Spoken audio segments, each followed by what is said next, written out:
This is going to be brilliant. Hey ho, I'm Rachel, this is Missy, we're Miss Daisy Sewing, and today we have a guest.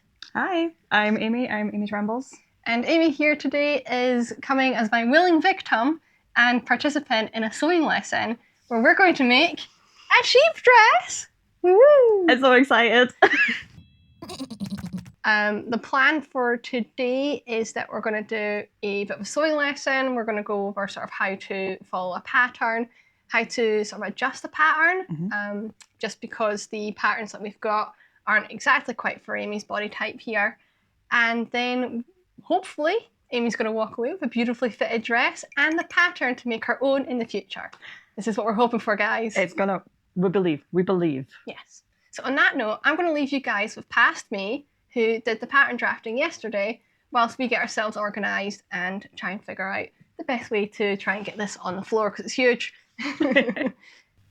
Before I start cutting out the pattern pieces for Amy's dress, I just wanted to very quickly explain about the way sizing works with different dress patterns. First of all, I want you to think about a mannequin. Every company has its own mannequin, somewhere in the middle of the size range, and they will scale up and they will scale down from that mannequin to adjust their sizes. And every company's mannequin is slightly different from what they think is their ideal type. This is really obvious with our Gerties sews here compared to our Simplicity one, because if I pick a dress size, so we're going to go with let me pick one that's quite easy.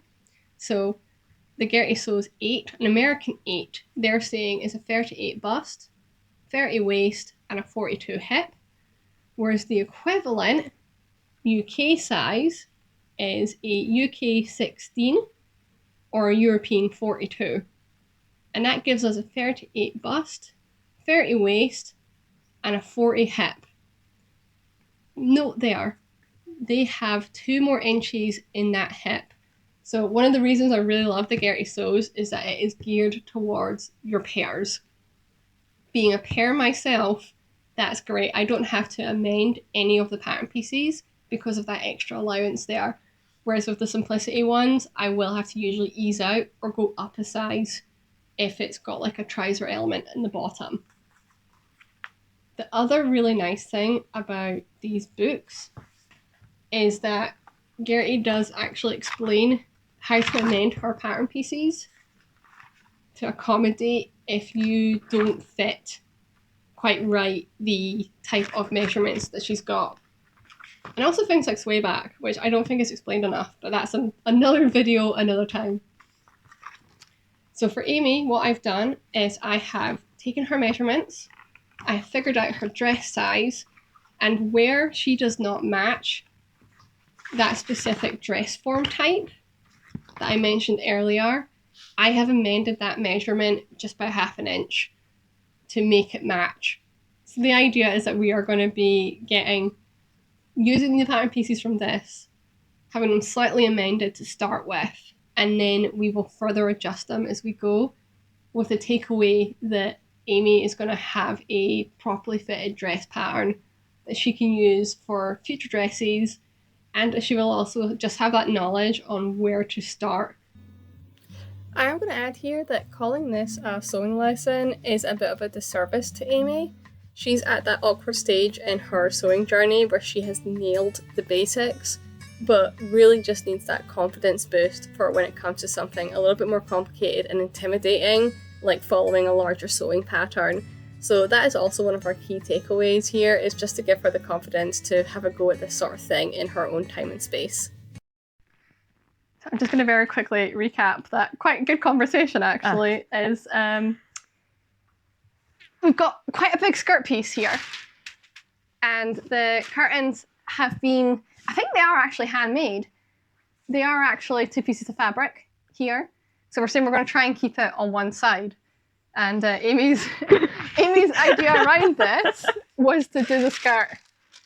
Like, instead of cutting it like that, I was like, why don't we just turn it 90 degrees? So this is weirdly called a nap. If your pattern has a direction, it's called a nap. Usually they're talking about grain, but we're talking about the pattern. So we need to make sure all of our pattern pieces are cut with, if I've drawn a grain line on it, the grain line coming up and down, but orientated the right way. Because the last thing we want is an upside down sheep. Owing to this being a pair of curtains, we wanted to get those eyelets trimmed off to start with as sort of the initial prep on this piece of fabric. And then it did take us a comically long time to get this onto the floor and figure out what we were doing. Like that. And then what we could do is, because that would bring it that way to cut it on fold. So it's actually Just. Oh my god, we're talking like 2 millimeters. This is going to be amazing. Excellent. Okie doke. So it does mean that we're obviously incorporating this seam, but they've done a really good match. I was thinking they pattern matched it really nicely. And especially because if there's going to be folds in it. Yeah, it's pleated. There's a really good chance that it's either going to be incorporated into a pleat or it's just going to mimic a pleat. Yes. So it's not going to be as obvious. Editing Rachel here, and I'm going to make no apologies that this video is going to be quite different to usual. Amy and I had a lot of really good conversations, particularly at this starting point, which really captures the way you sort of have to organically embrace a project and accept that it's not going to go quite to plan, and I really wanted to keep that in and share that with you all. Oh, I've not fully.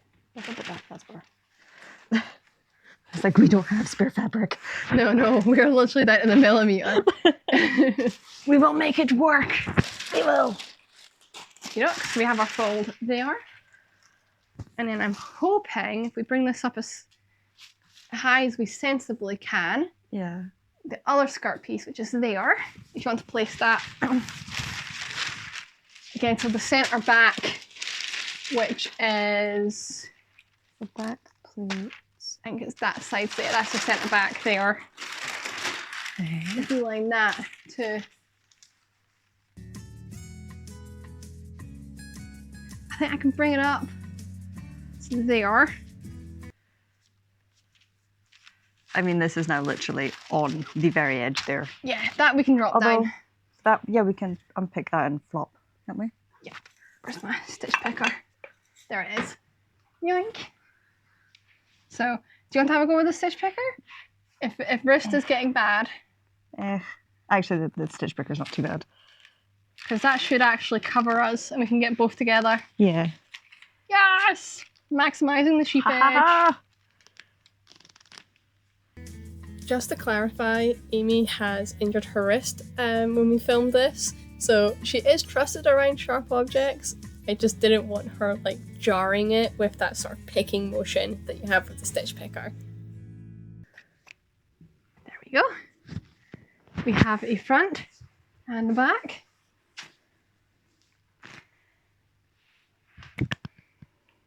Ooh. Oh, the sheepies. So I know you're currently making a dress, but have you done much with patterns before? Like No. The exception of the dress that I'm currently making, I've gotten to the point of cutting everything out. And then I kind of ran out of steam, so I need to find more steam. hopefully this will inspire us. I think it will. It kind of already is. Everything else that I've made, with the exception of this, I made Christmas stockings using your pattern. I've made a couple of skirts, but I didn't really use a pattern, I just kind of followed instructions and self-drafted, I think is. Yes. Which, I mean, I think it kind of worked out. I'm really proud of those skirts. I'm more asked because I'll make a point of going through the directions in the book and explaining what she's meaning, if that makes sense. Because I am terrible for just going off piece and going, yeah, that's a shoulder, that's a side seam, I know what I'm doing.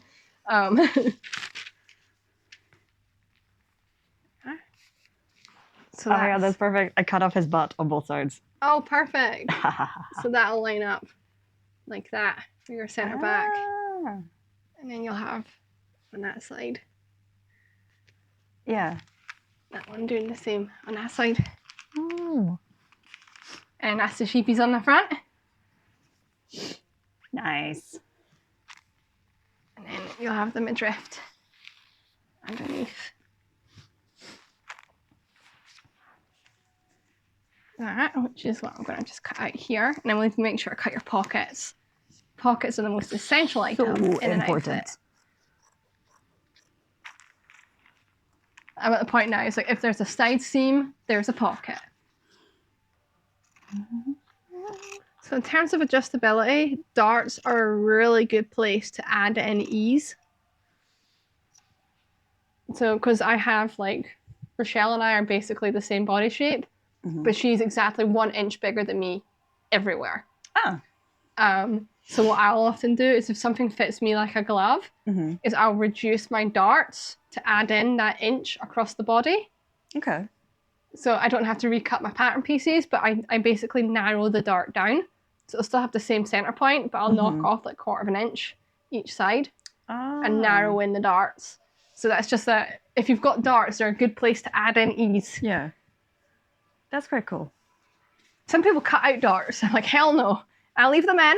It also means that later on, if your weight changes, you can pop the darts out. Yeah. But also because they're there, like if I lose weight. You could theoretically tighten darts up. It's a nice place to pinch in. Yeah. And add some more shaping. All right. And then we'll cut out the couple of lining bits. So entirely up to you. Like, would that texture bother you against your skin, or would you rather that your lining was in sort of slightly softer, that white one there? So this is just the bits that are going to go around the armpits and your neckline. No, I'm quite happy for it to be. Okie doke. Let's just go full sheep. Go full sheep. So we need to cut 1 of those on fold and 2 of those. So I'll see if I've got any scraps big enough left again. I don't think so. Oh, we might do actually. Even though there was loads of fabric, we did want to be really frugal here. Although we had done a quick drape, I wanted to make sure we had enough left over just in case we did need to recut the bodice. And Amy has already made plans for more projects with the leftovers. So the idea of these is, if I can get your back pieces. Hey. So that's just the... Yep, that's the front one. So the idea is that it goes, this one's going to go like this. And then you're going to sew it along here and here. Right. And then when you flip the dress like the right way, that will actually bring that down and you get the nice edge on your neckline and around your armpit. Yeah. And then it should be long enough so that's not going to try and ride up and poke out. Yeah. But yeah, so that's all going to be tucked in on the inside and just helps it make it sit neat and flat. Yeah. Without you trying to sort of try and top stitch down seams like this, you know, curved edges and that sort of thing. So I do like Mia facing. So that's one is going to go like that. Yep. Da-da-da-da-da. And don't worry if it's not like perfectly lined up. That's what seam allowance is for. Yeah. I then got to explain how the overlocker works, and this is my most temperamental machine, so there was quite a little bit of back and forth until Amy sort of got into the groove of it. I'm trying to be good and teach Amy properly and not teach her the way of just go with it, yay! That is my usual method. So, stay stitched bodice, front and back necklines. This fabric's not going to stretch, so we can skip that. I love it. I'm going to teach Amy this properly, but we're skipping the first step. So our first is going to be putting in the bust gathers. If I show you picture 2. There's not showing this picture 2. So the bust gathers. So you can see on the picture here, there's like a little bit gathering. The bits. Yeah. So what we're going to do is use the length 4 stitch and basically put a wee running stitch within the seam allowance on there, and then you just tighten them up to get those nice gathers. So first thing I'm going to do is, the plan is I'm going to press whilst Amy starts with the sewing, because we're just going to divide and conquer. So I will get that bit pressed, double check that I've marked where those gathers are on the pattern piece, and then we will get those gathered on you. Yay! Yay! Okie doke. So apparently this is not obvious from YouTube, because we've just had a as I've said earlier, Amy can sew and she's actually very competent at it, but apparently this loop here and this loop here are not pointed out in sewing tutorials. So certainly not the ones I watched. So yeah, for your tension, it needs to go behind that loop and this loop. What I complain to Rachel the most about is I am frequently losing my tension or losing the thread and can I figure out what is going on?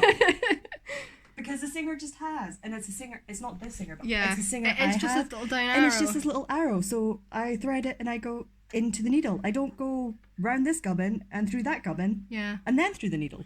Which is, because if I go back, I'm using the Necky as the backup today, and it actually does show you properly what to do with it on that little symbol there, so prop mystery solved. We've been thinking it's been bobbin issues all this time. For about a year now at least. Every time I'm down, I'm like, I tried this, what do I try next? So, problem solved. Onto the sewing. And now to sew. We've got intense pinning action.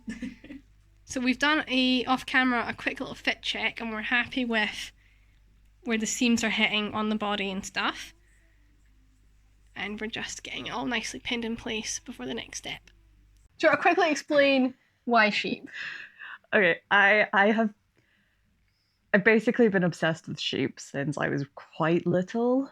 They were always really cute and we always saw them when like my granddad used to drive us about at the weekends to give us a break from mum, and inevitably he'd be like, oh look, there's a flock of sheep, no look, there's a flock of sheep. And then it was just sort of cemented in when I think it was the summer right before primary 7. I broke my leg, I spent a night in A&E, and the consolation gift I got from my grandparents sort of fought for pretty much a lot of my personality. Good people. I got a Shaun the Sheep backpack. And that was just I was gone. I was a goner. Yeah. I still have that backpack. He sits in the spare room and guards it. Oh.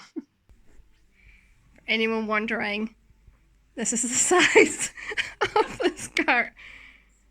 It is actually a full circle skirt. I did not realise that when we cut this. A lot of A-line skirts aren't. The question is there enough sheep? Still debatable.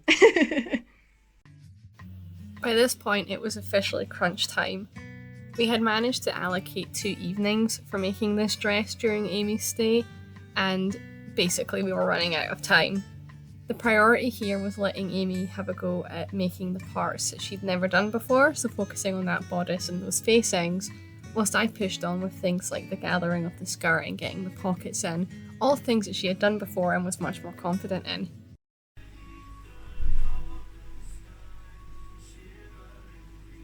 See, I feel like this is something we don't see in your videos very often. Is the unpicking. Oh, there's a lot of unpicking. I also am terrible for ripping seams. Oh, you did? Oh. Yeah, we're not doing this, guys. No, I wouldn't rip a seam on this. I mean, that has to be unpicked when it's caught like that. Yeah. But like if I totally messed up the skirt and the bodice, I would just Hulk that. And I shouldn't. And I have damaged things before doing it. It has bit me in the ass. Yeah. But the tedium of unpicking. And with that lesson, onto the very last seam. The one nice benefit about overlocking is that when it comes to hemming the skirt, like you can see here, it's one simple fold. It makes these curved edges so much easier. And now, onto the reveal. Here goes a wee spin. Oh, wow!